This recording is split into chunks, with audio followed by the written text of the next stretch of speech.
students, so now let us solve exercise 12.2. So here I am going to tell you question number 4. Question number 4, second, third you can do yourself because these are very easy questions. So I hope you can do yourself. So here I am telling you question number 4, that is somewhat different or difficult you can say. So let us see. Santosh purchased a watch at 20% discount on its mark price.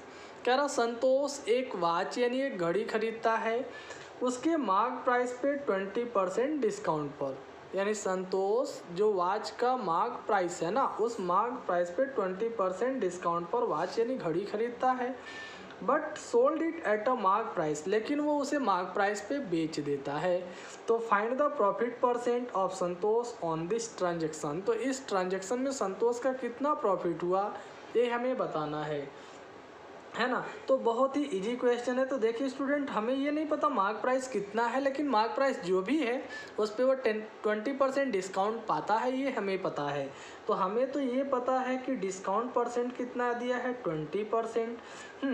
तो 20% discount दिया है mark price पे ना। तो हम अगर मान लें, हमें मार्क प्राइस तो पता नहीं है, तो मान लेते हैं let mark price be X. अगर हम मार्क प्राइस को एक्स मान लेते हैं तो हम लिख सकते हैं सो डिस्काउंट। तो हम ये देखेंगे कि डिस्काउंट कितने रुपए हुआ।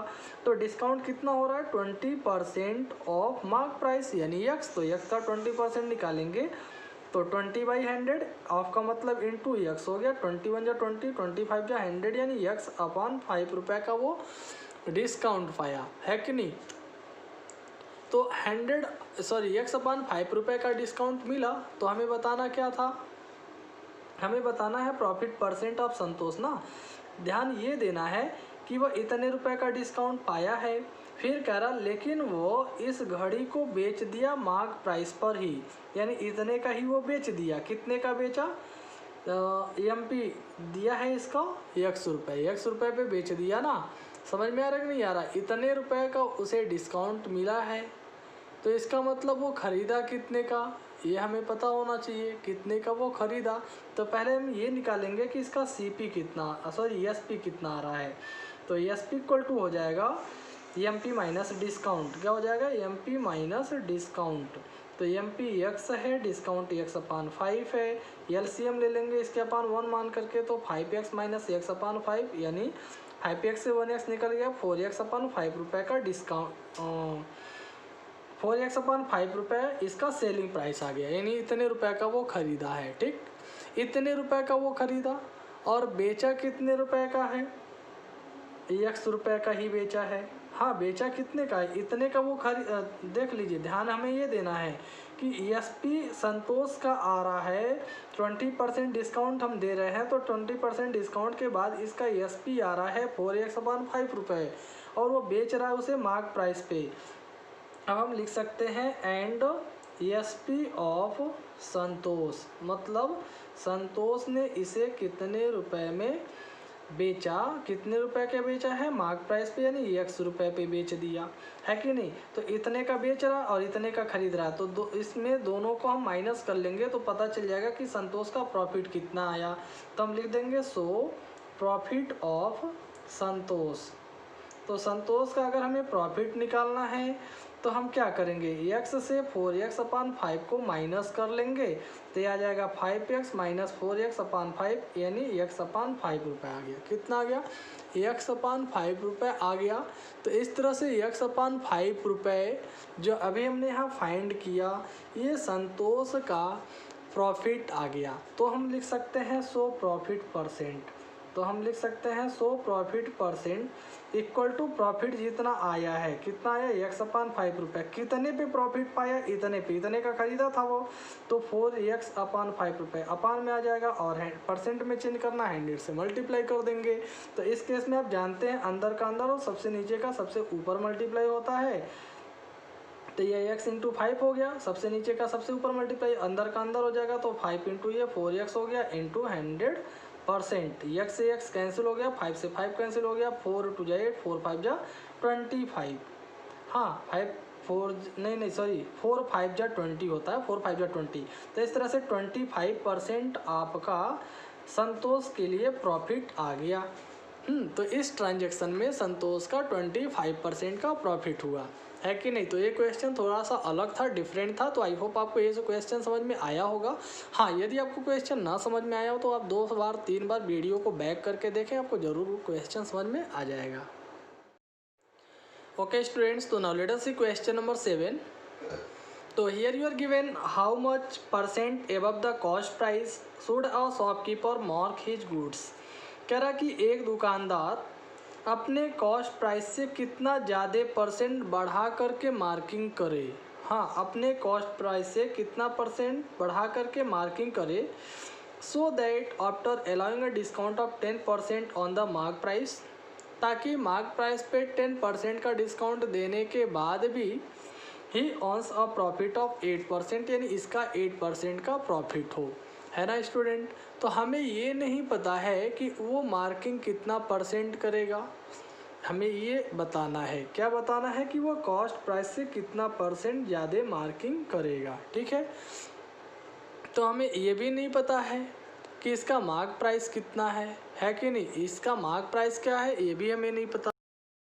तो हम यहाँ पे हमें बताना है कितना % वो मार्किंग ज़्यादा करेगा। तो हमें यहाँ पे ये नहीं पता कि कॉस्ट प्राइस क्या है, तो हमें कॉस्ट प्राइस भी मानना होगा और % कितना बढ़ाया जाएगा, इसको कितना ज़्यादा बढ़ा करके हम मार्किंग करेंगे ये भी मानना होगा। तो हम दोनों को डिफरेंट वे में लेकर के चलेंगे। तो हम मान लेते हैं पहले लेट CP बी ₹100, मान लेते हैं CP 100 रुपये है and let the required % be X%। मान लेते हैं कि हम इसको X% बढ़ा करके मार्किंग करेंगे। हाँ, CP हमने 100 रुपये मान लिया और मान लेते हैं हम CP को X% बढ़ा करके मार्किंग करेंगे। तो वो इसके अकॉर्डिंग यानी कह रहा है कि वो MP पे 10% का डिस्काउंट देगा, तो उसको पूरे ट्रांजैक्शन में 8% का प्रॉफिट होगा, है कि नहीं। तो अब हम इस कंडीशन के अकॉर्डिंग अगर चलें तो हमने CP को 100 रुपये मान लिया और मान लेते हैं कि CP को हम X% एबव बढ़ाएंगे, एबव करके मार्किंग करेंगे। तो इस तरह से हम अगर MP फाइंड करें तो हम लिख सकते हैं so MP equal to 100 plus X% of 100, मतलब 100 रुपये CP है और 100 का हम X% इंक्रीज करके इसमें ऐड कर देंगे। तो क्या आ गया, मार्किंग प्राइस यानी मार्क प्राइस आ गया कि नहीं आ गया।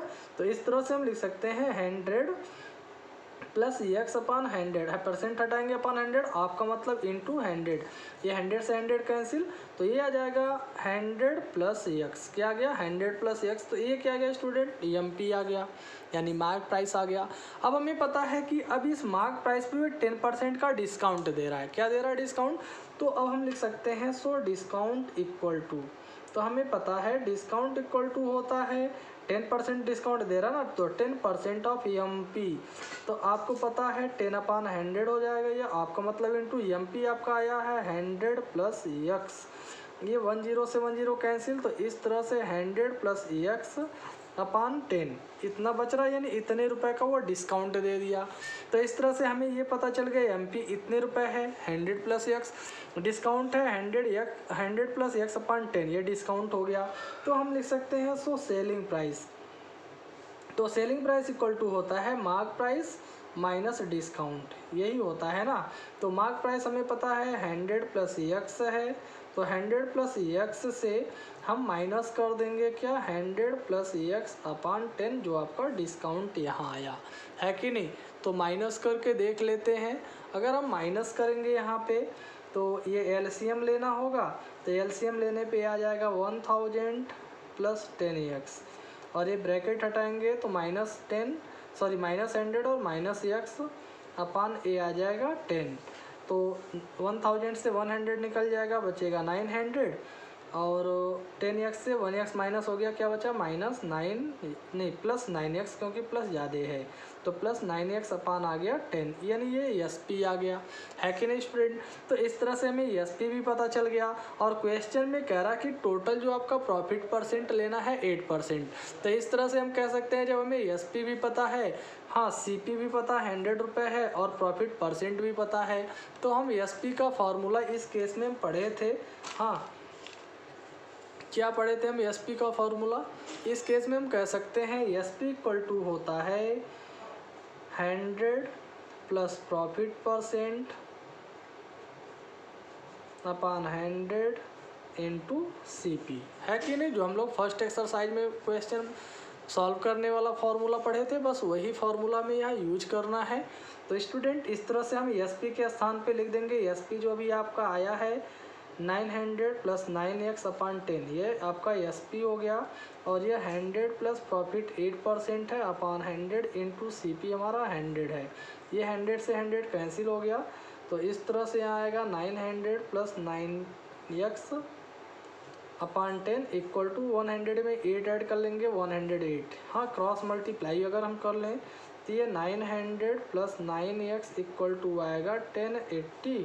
तो 9x इक्वल टू आएगा 1080 माइनस 900, तो x इक्वल टू आएगा, ये माइनस कर लेंगे तो 180, ये इधर आ जाएगा 9 तो अपान 9, 9 से डिवाइड कर लेंगे 9 2 जा 18, तो x इक्वल टू कितना आया 20। तो स्टूडेंट इस तरह हम कह सकते हैं ये 20% आपका आंसर आ गया, क्योंकि हमने x क्या माना था, हमने यही कहा था ना कि मान लेंगे कि ये x% बढ़ा करके मार्किंग किया जाएगा, तो x का जो वैल्यू आया उतना परसेंट वो कॉस्ट प्राइस को यदि बढ़ा दे। हाँ, 20% आया ना, तो अगर वो CP को 20% बढ़ा करके मार्किंग करेगा तो जो मार्क प्राइस आएगा उस पर 10% का डिस्काउंट देने के बाद भी इसका 8% का प्रॉफिट होगा। तो आई होप आपको ये क्वेश्चन समझ में आ गया होगा।